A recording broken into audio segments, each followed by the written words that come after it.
Welcome to Ask Joe's Wisconsin 1034 on this Monday, November 13th. Jane Matnair in for Kristen Bry. Greg Bach with me in studio. Calvin's on the board. And joining us, the founder of the Recombobulation Area and winner of many Milwaukee Press Club awards, Dan Shafer. Good morning, Dan. How's it going? Good morning, everybody. I'm doing well. How are you? Good. Good to see you. It's a beautiful day. Nice. Considering it's November, it's a beautiful day. So get outside and enjoy it if you can. I subscribe, of course, to the wonderful Recombobulation Area, as everyone should. Thank you, Jane. You bet. And I saw your mailbag. Yeah. Where you open it up and you invite, readers to send in their questions and then you attempt to answer them. And I thought this week's mailbag was really great. And I wanted to start out with one of the letters in your mailbag. Here's how this one goes. I understand the what about the Wow counties being as deep red as they have historically been, but I've never really gotten the why, particularly as it relates to Waukesha. Seems to me Waukesha should at least be a swing county, manufacturing, a union presence. I've never really been able to wrap my mind around why it is historically deep red. For that matter, if it was upper middle class suburbanites responsible for that, then why the suburban shift has happened slower in Waukesha than around the country. We get some good questions at the Recombobulation. Yeah, yeah, you really do. So what is your response to that? Well, so for those who don't know, I am from Waukesha County. So I grew up in a very conservative part of Waukesha County. I was raised in Milwaukee schools, Brookfield churches, and a whole lot of baseball fields all over Waukesha County. Wow. So I do have some insight into Waukesha County politics and to why it is as red as it is. And I think Greg had something to say here. Greg had some reaction while I was saying that. Well, I'm from Waukesha as well. Okay. I'm from the city, but I have family in Western Waukesha County. A lot of police in my family, a lot of deep red conservative values in my family and from the area. And when I worked for the Obama campaign in 2008, when we lost Waukesha County by 8 points, we considered it a victory. Oh, that was a win. That was a win, losing by single digits. All right, go on, Dan. Well, because I remember, being in high school around Waukesha County, there was a Bush Cheney sign in every yard in Waukesha County, or at least in Milwaukee where I lived, the neighborhood I grew up in. There was basically a Bush Cheney sign in every last yard. I think there was like one Kerry sign in the neighborhood. Things are obviously changing a little bit. When I went back to that old neighborhood last year, it kind of blew my mind to see some Tony Evers signs and even some Mandela Barnes signs in my old neighborhood. I'm still kind of processing that one. But I think there are a couple things that explain, the polarization and the why it is so deep red, because we've seen this the trend over the past, much of the past decade has seen many suburban communities continue to shift to the left. And that has been kind of like exacerbated and amplified in the Trump era. That we're kind of experiencing this point of realignment where you have, some more of the educated suburban voters who are tending to vote Democrat, and you're getting some more rural and working class voters voting more Republican. That varies from election to election here in Wisconsin, where we have a real independent streak. But I think in Waukesha County, it primarily comes down to two things. And one is the religious conservatives that I think enjoy a tremendously significant presence in Waukesha County. And I think overall, the regional anti-city polarization that has been fueled in large part by some conservative talk radio shows that have been popular in the region for many of the past, 30 years, that have really amplified it and kind of fostered those divisions over the years. And I think, as we're seeing that change, but I think that is part of the reason why that shift that much of the country was seeing before it started happening in the Wow counties and in the Milwaukee metro area. I think it just took a little bit longer to shake loose because there were, I think in 2014, there was a big Journal Sentinel feature on how the Milwaukee metro area was the most politically polarized metro area in the country. Wow. And I think it is because of that, because it was so deep red in the suburbs and so deep blue in the city, that it kind of took a little bit longer for that polarization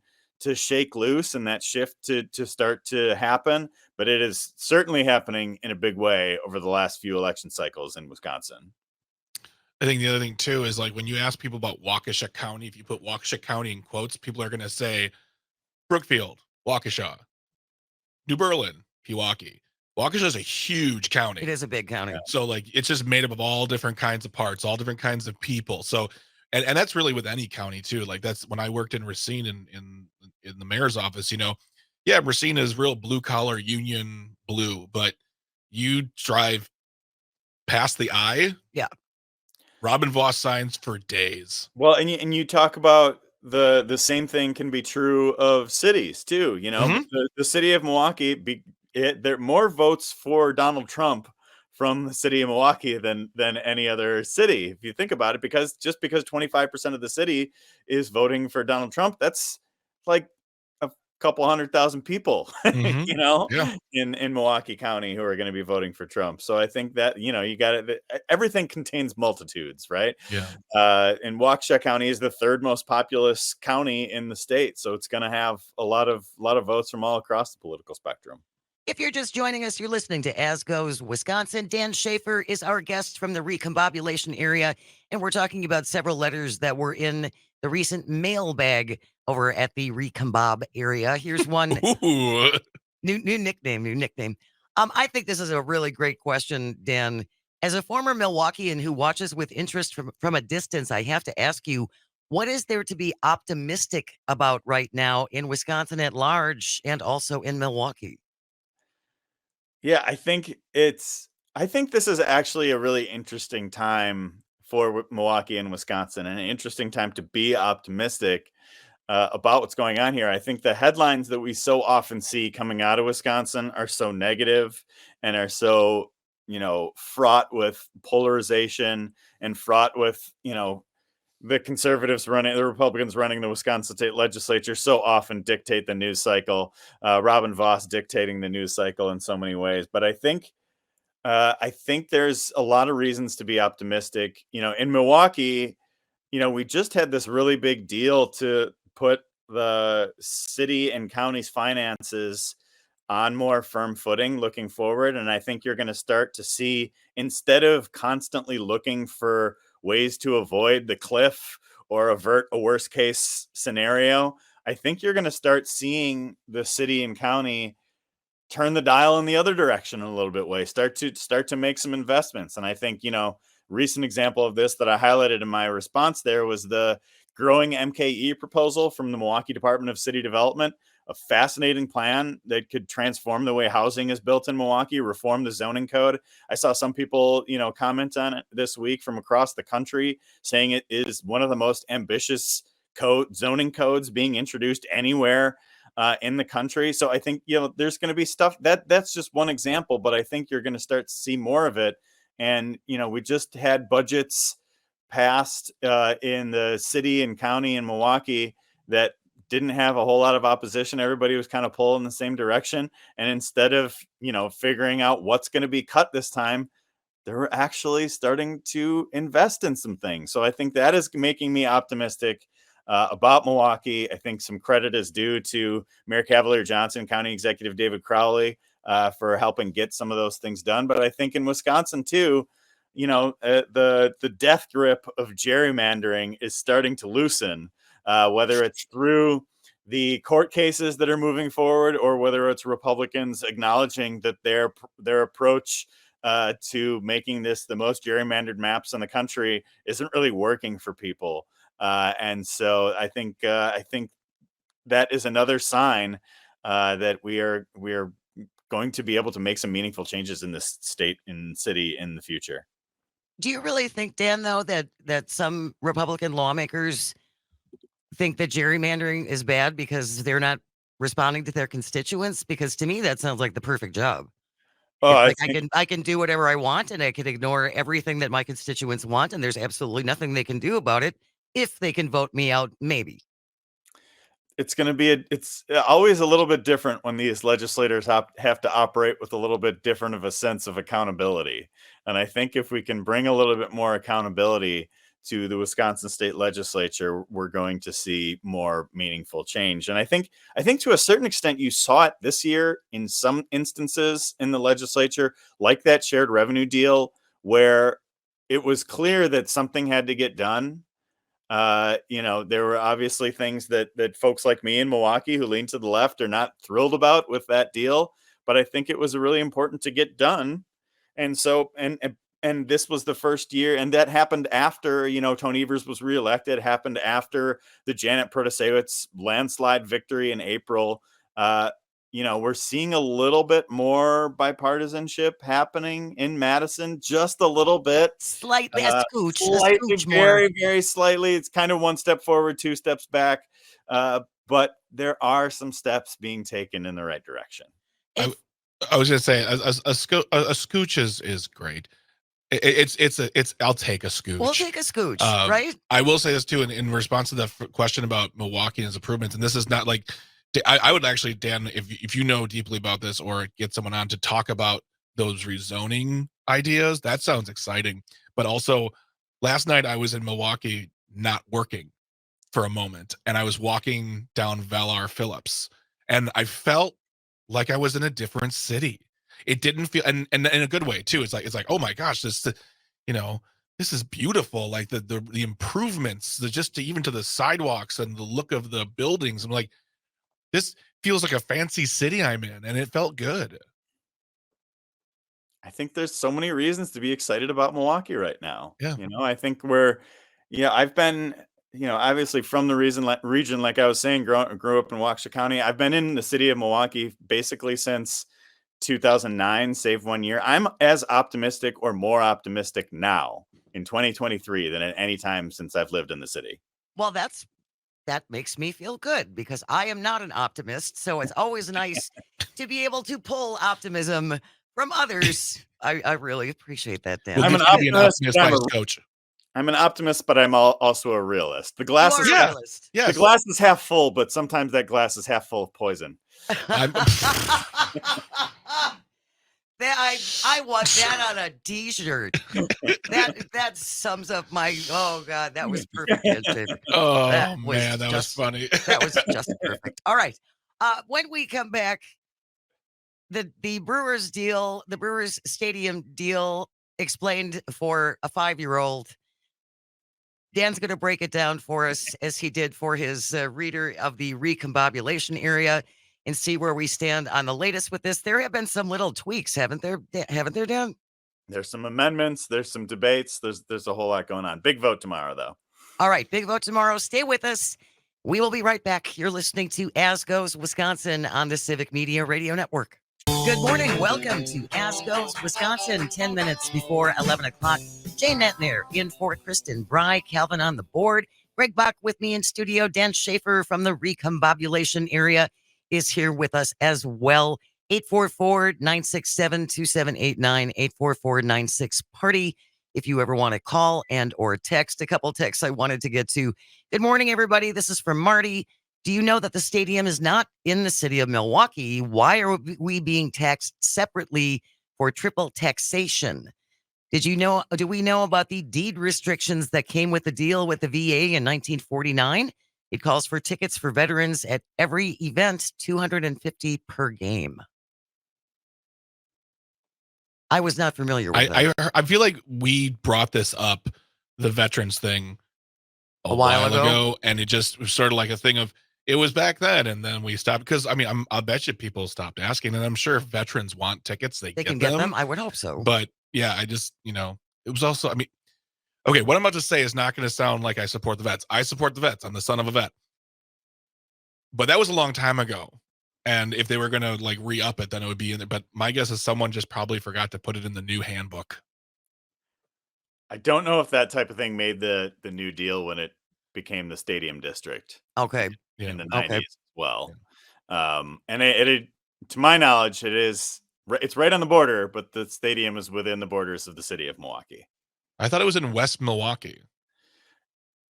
It's a weird border right over there. But if you go basically if you go south of National Avenue, you're in West Milwaukee. But I think if you go north of National Avenue there, you're still in the city of Milwaukee until you get to the highway, and then it's there's a very weird borders in that part of town. You heard it here first, folks. Dan Shafer said we have to secure our borders.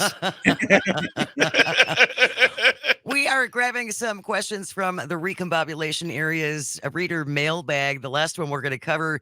Dan, I've read as much as I can about the Brewers stadium deal, and I am still lost. I hate the phrase, explain it to me like I'm 5, but, well, please explain it to me like I'm 5 and what this might or might not mean to me as a Wisconsin taxpayer, a Dane County resident, and a fan of the Brewers. All right. So do you want me to just read my convoluted Lego analogy from the page here? Okay. Sure. So let's say I bought you a Lego set. I'm explaining this to someone who's 5. And you use that Lego set to build something great, and a lot of people loved it. But after a while, some of the Legos inevitably got lost or broken. So you came back to ask me for more Legos. So you keep putting something together that people would love.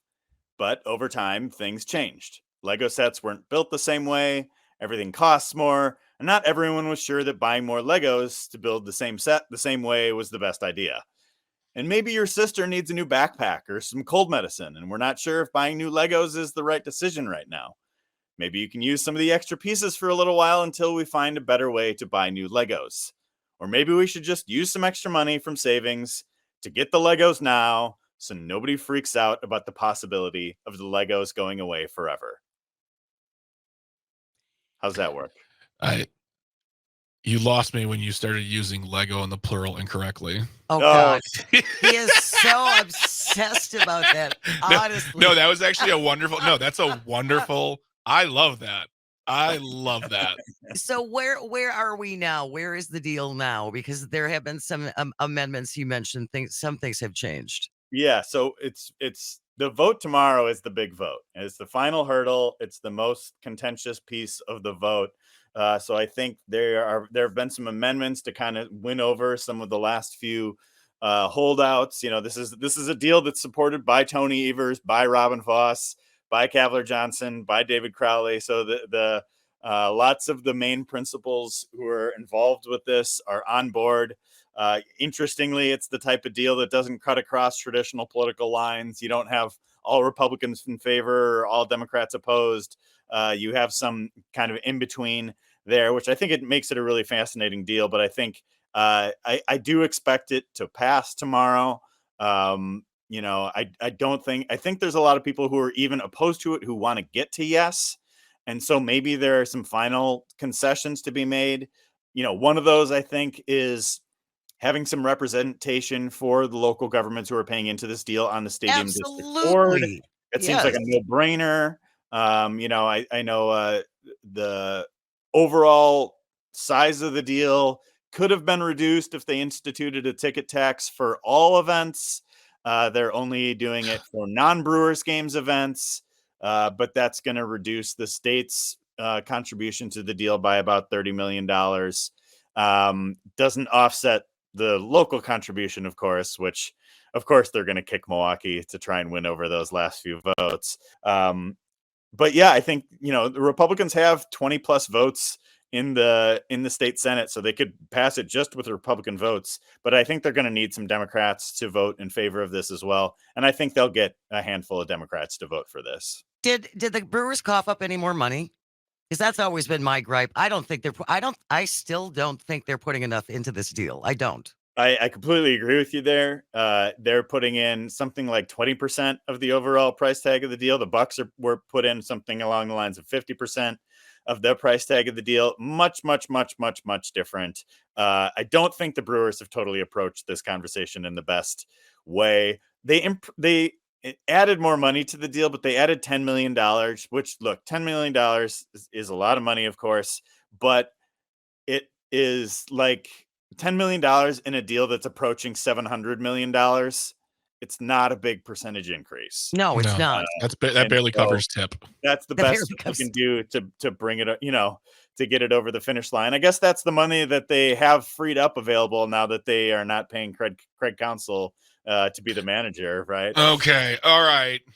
Well, then they should have a whole lot more money they should be able to kick in. Have you Again, met Mark Antanasio? that will, but this will always leave a bad taste in my mouth because I Yeah. don't think they're picking up their fair share. I really don't. But I know we have to go soon, but just to be fair, this team doesn't have a history of kicking in its fair share. Like the people have gotten rolled over on many times. Many times. Yeah, so it's I there's never a stadium where everyone's like, great. Let's do it. Maybe except for Cowboy Stadium where Jerry Jones was like, I'll pay for it. It's fine.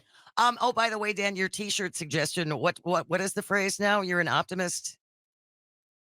The glass half full, but sometimes it's half full of poison. Texter from the 541 wants to know what size T-shirts we want and what colors, because we're going to get those shirts made up. I think that's absolutely Wow, hilarious. okay, there we go. We will see you next week on Tuesday. Dan Shafer, thank you so very much. Have a wonderful day. Stay with us. When we come back, Mark Sommerhauser from the Wisconsin Policy Forum is going to join us. We're going to talk housing. You're listening to As Goes Wisconsin on the Civic Media Radio Network.